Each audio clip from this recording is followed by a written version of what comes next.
Good morning. हमारा ये video है जिसमें हम बात करेंगे इंट्रोडक्शन के बारे में। ठीक है, जैसे कि हम कोई भी एग्ज़ाम की तैयारी करते हैं उससे पहले उसका हमें क्या पता होना चाहिए, ब्रीफ इंट्रोडक्शन।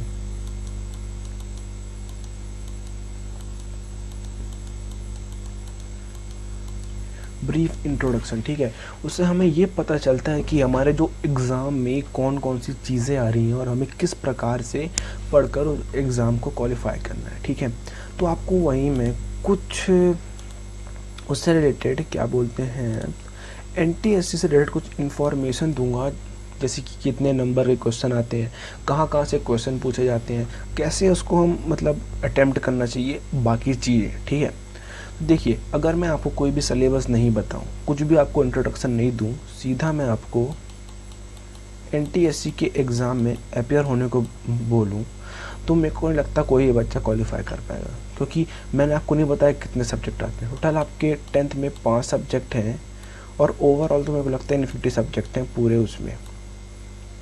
ठीक है, तब कितना पढ़ेंगे, 5 पढ़ेंगे, 10 पढ़ेंगे, 15 पढ़ेंगे, कितना पढ़ेंगे। ठीक है, इस कारण हम सिलेबस पढ़ते हैं कि हमें एक लिमिटेड, मतलब इतना पढ़ के हम, क्या होता है, हार्ड वर्क से स्मार्ट वर्क होता है, जितना हमें पता हो उतना हम पढ़ें और एग्ज़ाम को क्वालिफाई करें। ठीक है, जो ये एग्ज़ाम कंडक्ट कराता है वो कराता है NCERT का नाम आपने सुना होगा, ये बहुत ही फेमस है। ठीक है, तो ये कंडक्ट कराता है। अब जानेंगे कि फर्स्ट सेकेंड लेवल कैसे कैसे होता है। चलिए स्टार्ट करते हैं। उससे पहले मैं बता दूं कोरोना वायरस प्रिवेंशन, जैसे कि आपको पता होगा कि अभी पूरे वर्ल्ड कोविड-19 से जूझ रहा है, तो उस कारण थोड़ा प्रिवेंशन करिए, बाहर जाने से बचिए, कीप क्लीन, सैनिटाइज करिए, सिम्टम्स अवेयर रहिए। ठीक है, आगे बढ़ते हैं। कुछ स्टार्ट करने से पहले तो थोड़ा मैं अपने बारे में आपको एक इंट्रोडक्शन दे दूं। मैं हूँ फैकल्टी एंड स्टडी, मतलब मैं स्टडी चैनल में पढ़ाता हूँ। ठीक है, मेरे पास 1+1.5 ईयर से मैं लगातार पढ़ा रहा हूँ, ये अब बढ़ चुका है। ठीक है, मैं 1.5 ईयर से लगातार पढ़ा रहा हूँ। 1000+ स्टूडेंट को अभी तक मैं गाइड कर चुका हूँ, पढ़ा चुका हूँ। ठीक है, मेरा नाम दक्ष मिश्रा है। ठीक है, founder and owner of exam as learning limited, इस जो ये प्लेटफॉर्म है इसका मैं फाउंडर एंड ओनर हूँ। ठीक है, आगे पढ़ते हैं। अब यहाँ से हमारा स्टार्ट होता है मेन टॉपिक, इंट्रोडक्शन। ठीक है, अब जानेंगे इंट्रोडक्शन मतलब क्या क्या है। थोड़ा सा पहले हम एक ओवरव्यू देख लेते हैं। ठीक है, ओवरव्यू कि किस प्रकार क्या है, एनटीएससी कैसा है। ठीक है, national science talent search scheme. ठीक है, मतलब NSTSS। अब आधे लोग बोलेंगे ये क्या है। ठीक है, अब मैं बताऊँ ये क्या है। जैसे हम बोलते हैं ना, दिल्ली का पुराना नाम इंद्रप्रस्थ, भोपाल का पुराना नाम भोजपाल, वैसे ही एनटीएससी का पुराना नाम NSTS। इसको national science talent search scheme से पहले ये जाना जाता था, पर आज की डेट में हम इसे एनटीएससी बोलते हैं। क्या बोलते हैं? एनटीएससी। ठीक है, इस level scholarship programme started by NCERT। ये एग्ज़ाम NCERT ने स्टार्ट किया था। ठीक है, इन 1963। अब 1963 में NCERT ने NSTS, फिर बाद में इसका नाम NTSC रख दिया गया। अब मन में एक क्वेश्चन आता है, आखिर स्टार्ट क्यों हुआ? कुछ चीज़ें स्टार्ट हुई तो उसके पीछे कुछ रीज़न होगा, तो वो आखिर में रीज़न क्या था? तो मेन रीज़न था identify the talent of India, मतलब जो इंडिया में जो टैलेंट छुपे हुए हैं। ठीक है, जो अपने मेन स्ट्रीम में अपने टैलेंट को शो नहीं कर पा रहे हैं, जो पढ़ने में होशियार हैं, उनको कुछ स्कॉलरशिप कर कर उनकी पढ़ाई में मदद कर सकें, of the betterment of the nation के बेटरमेंट के लिए। क्योंकि देखिए, जितना टैलेंट बच्चे मेन स्ट्रीम से जुड़ेंगे उतना फ़ायदा होगा हमारे नेशन को। The qualified and talented student are the provided with financial assistance in the form of a monthly scholarship. अब जो ही बच्चे इसका मतलब क्वालिफाई कर लेता है NTSC, उसको कुछ स्कॉलरशिप मतलब कुछ पैसे दिए जाते हैं, इसका डिस्कस हम आगे करेंगे। ठीक है, इंटायर एकेडमिक कैरियर मतलब क्लास 12 तक तो मिलेगा, और उसके बाद जब तक आप ग्रेजुएशन, पोस्ट ग्रेजुएशन, सब में आपको कुछ पैसे दिए जाते हैं स्कॉलरशिप। अब मन में ये भी सवाल आता है कि कौन कौन इसके लिए एलिजिबल है, कौन कौन दे सकता है NTSC? Student of class 10th, 10वीं क्लास के पढ़ने वाले ऑफ रिकॉग्नाइज्ड स्कूल, ये थोड़ा इंपॉर्टेंट फैक्टर आ जाता है। जब हमारे स्कूल में हुआ तो हमारे स्कूल ने फॉर्म प्रोवाइड किया था, पर कुछ स्कूल क्या होते हैं एनटीएससी को नहीं कराते। तो उन बच्चों के लिए मैं एक अलग से वीडियो बना दूंगा कि मतलब जो सिर्फ अकेले सिंगल जो क्या होता है, कुछ रिकॉग्नाइज स्कूल एनटीएससी कंडक्ट अपने स्कूल में कराते हैं, पर कुछ स्कूल उसको नहीं कराते। पर कुछ बच्चे तो उनका स्कूल अगर कंडक्ट नहीं करा रहा तो वो कैसे एनटीएससी भरे, उनके लिए मैं अलग वीडियो बना दूंगा। To appear for stage 1 examination conducted by the state and UTs, मतलब जो फर्स्ट स्टेज होता है, जो एग्ज़ाम कंडक्ट कराता है वो स्टेट जो गवर्नमेंट होती है, या फिर कह सकते हैं एजुकेशन स्टेट, जैसे कि एनसीईआरटी क्या है पूरे उसका है नेशन का, लेकिन जैसे एमपी बोर्ड हो गया आपका, यूपी बोर्ड है, सिर्फ एक स्टेट के बोर्ड है। तो वैसे ही फर्स्ट आपका स्टेट बोर्ड कराता है, स्कूल्स आर लोकेटेड। अब सिलेबस क्या होता है, इसका सिलेबस होता है एनसीईआरटी, पूरा एनसीईआरटी से पूछा जाता है, कुछ भी बाहर का नहीं होता। मतलब मैं कहूँ तो 9th एंड 10th की ये पूरी एनसीईआरटी रहती है। इसमें हिंदी इंग्लिश आपके पास दोनों ऑप्शन रहते हैं, आप किस में क्या देना चाहो। आगे बढ़ते हैं स्टेजेस। अब स्टेजेस एनटीएससी में 2 स्टेजेस होते हैं, स्टेज 1 स्टेज 2। स्टेज 1 जो होता है वो स्टेट लेवल होता है, मतलब आपका स्टेट बोर्ड कंडक्ट कराता है और आप उसी में रहते हो अपने इंडिया, मतलब आपका जो कंपटीशन रहता है आपके पर्टिकुलर स्टेट में रहता है। जैसे कोई एमपी का तो एमपी में जाएगा, मतलब एमपी का कोटा स्टेट को स्टेट देखा कितनी सीट्स है वहाँ फाइट करेगा, स्टेट गवर्नमेंट स्टेट बोर्ड कराती है। स्टेज 2 नेशनल लेवल होता है, जो पूरे इंडिया के बच्चे आपस में कॉम्पिटिट करते हैं, और स्टेज 2 में वही जाएगा जो स्टेज 1 क्वालिफाई करेगा। अब क्या है आगे सब देखते हैं। ये जो कराता है स्टेज 2 कंडक्ट कराता है एनसीईआरटी। स्टेज 1 आपका स्टेट बोर्ड हो गया, स्टेट बोर्ड हो गया आपका, और ये हो गया आपका एनसीईआरटी, ठीक है, कंडक्टेड बाय एनसीईआरटी।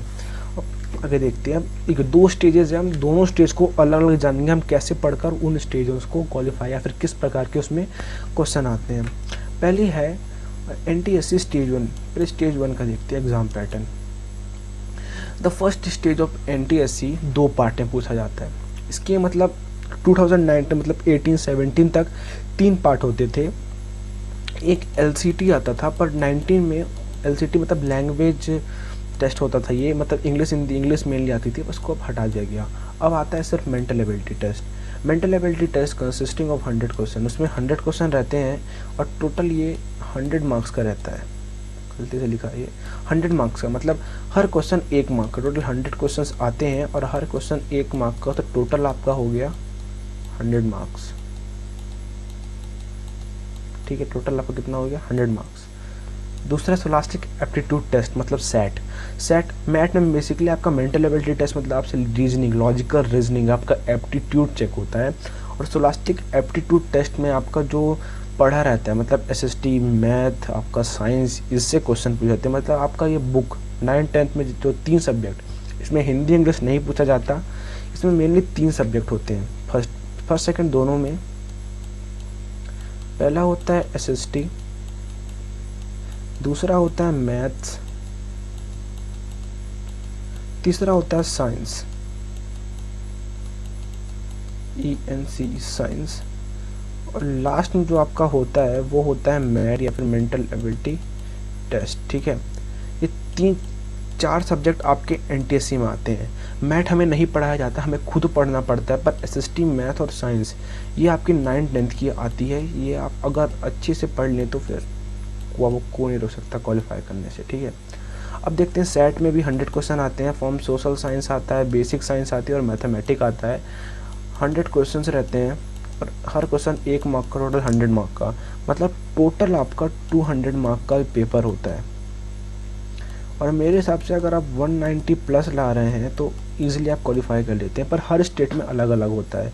मैं कट ऑफ की वीडियो अलग से बना दूंगा, पर अभी से जानिए कि एक एवरेज निकाले अगर हम हर स्टेट का, तो 190 प्लस एक अच्छा स्कोर माना जाता है। मैट में आपका वही बता दिया मैंने, सेट में भी हो गया। आप स्टेज 2 में आते हैं। Stage 2 exam pattern. Second stage NTSC also 3 part, sorry ये 2 पार्ट होगा, 2 पार्ट होते हैं। पहला मेंटल एबिलिटी टेस्ट मैट में 100 क्वेश्चंस रहते हैं और 100 मार्क्स का होता है, मतलब हर क्वेश्चन 1 मार्क का। नेगेटिव मार्किंग इसमें नहीं होती, ना स्टेज 1 में होती है ना स्टेज 2 में होती है। स्कॉलास्टिक एप्टीट्यूड टेस्ट में भी 100 क्वेश्चन होते हैं और 100 मार्क का, इसमें भी सेम सिलेबस, दोनों का सेम सिलेबस है, पर क्वेश्चन का जो लेवल रहता है वो क्या होता है, बढ़ जाता है। स्टेज 2 में जो रहता है क्वेश्चन के लेवल बड़े बढ़ जाते हैं, ठीक है। और स्टेज 1 में तो सिंपल आपका बेसिक, जो आपका स्टेज 1 वो कठिन नहीं है पर सिलेबस थोड़ा ब्रॉड है। भाई सिलेबस ब्रॉड होने के कारण उसको बच्चे समझते हैं कि बहुत कठिन एग्ज़ाम है, ठीक है। ये तो हो गया आपका स्टेज 2 का। अब स्कॉलरशिप कितना क्या पैसा मिलता है, ठीक है। Each year 4000 student appear for the national examination. देखो पहले आपका स्टेट लेवल हुआ, आपने स्टेट लेवल को पास किया, स्टेट लेवल से approx total 4000 student national level में सेलेक्ट होते हैं, मतलब हर स्टेट से, मतलब हर स्टेट का मिला के 4000, ठीक है। क्या आप एमपी से मतलब 30 बच्चे 40 जैसे 1000 एमपी से, फिर अलग अलग स्टेट से, ऐसे डिफरेंट मतलब सीट्स रहती हैं। मैं आपको सीट्स में वीडियो बना के दे दूंगा किस स्टेट में कितनी सीट रहती है। टोटल 4000 स्टूडेंट अपेयर होते हैं सेकेंड लेवल के लिए।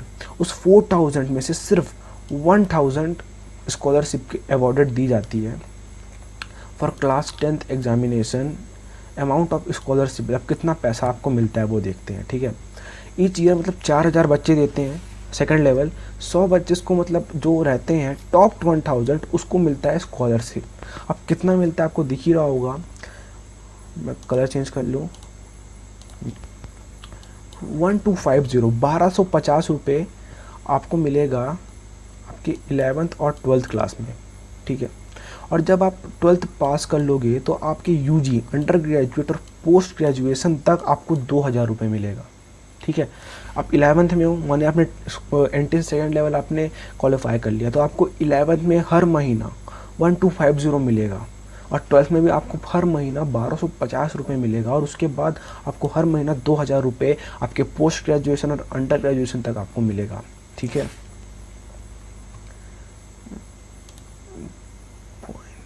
हाँ पूरा आपको मिलेगा। फिर आप ऐसे चलोगे, भाई आपको पैसा मिल रहा है, सिर्फ 11th क्लास में आपको पैसा मिलना स्टार्ट हो गया तो आप ऐसे ही चलोगे। अगर देखते हैं रिमेंबर, मतलब इस साल तो अगर सब ठीक हो गया तो हो सकता है, पर पिछले साल की हम डेट को देखेंगे। पिछले साल जिस फॉर्म मिलना स्टार्ट हो गया था 14 अगस्त, 14 अगस्त से आपका फॉर्म मिलना स्टार्ट हो गया था, पर इस साल अभी नहीं हुआ है। लास्ट डेट तक आपका 25 सितंबर आपका लास्ट डेट था फॉर्म भरने का। डेट ऑफ एग्ज़ाम पहला स्टेज का 3 नवंबर का था और सेकंड का 10 मई को 2020 को था। ये पिछले साल का है, अभी इस साल का अभी कंफर्म नहीं हुआ है, ठीक है। अब अप्लाई कैसे करें, हाउ टू अप्लाई करने के लिए आपका ये, जैसे कि ये हरियाणा का स्टेट बोर्ड का मैंने एक एग्जांपल लिया है। हरियाणा बोर्ड्स वाले इस वेबसाइट में जाके फॉर्म देख सकते हैं आया कि नहीं आया। ऐसे एमपी का एमपी ऑनलाइन जाइए, यूपी का अलग बोर्ड का, मतलब हर बोर्ड का अपना अलग अलग एक एजुकेशन वेबसाइट होता है, वहाँ ये सब मिलता है। ये link and fill the online form, तब जो बच्चे ये ऑनलाइन फॉर्म भरने के लिए सिर्फ हरियाणा वालों के लिए वैलिड है। अगर आपको हर स्टेट का जानना है तो आप हमारे टेलीग्राम लिंक में जुड़ जाइए, उसमें आपको हर स्टेट का मैं आपको लिंक प्रोवाइड कर दूंगा, ओके। अब देखिए जैसे कि ये एग्जांपल मैंने लिया, हरियाणा बोर्ड वाले ऐसे जा सकते हैं। इस हरियाणा बोर्ड वाले इस वेबसाइट में जाएंगे तो फिर आपका ये देखिए ऐसे आ जाते हैं online level first form online का। हरियाणा का एग्जाम्पल लिया हूँ, वैसे हर स्टेट का लगभग सेम ही रहता है। तो आज के लिए इतना ही, अब इस वीडियो को हम ख़त्म करते हैं। गुड लक फॉर एनटीएस, आप तैयारी करिए, ये मत देखिए कि एग्ज़ाम कब होगा, आप इतना अच्छा प्रिपेयर हो जाइए कि आपको मतलब ना हो कब होगा। कभी भी एग्ज़ाम हो आप हमेशा रेडी रहिए, आप ऐसा प्रिपेयर, आपको ये फ़ायदा ही मिल रहा है, आपको टाइम मिल रहा है, मतलब अपनी प्रिपरेशन अच्छे से करने का आपको एक टाइम मिल रहा है, उसका यूटिलाइज़ करिए, अच्छे से पढ़िए। गुड लक फॉर एनटीएससी, अच्छा करिए, ठीक है। तो बाय, मिलते हैं नेक्स्ट वीडियो में, आज के लिए इतना ही, थैंक यू।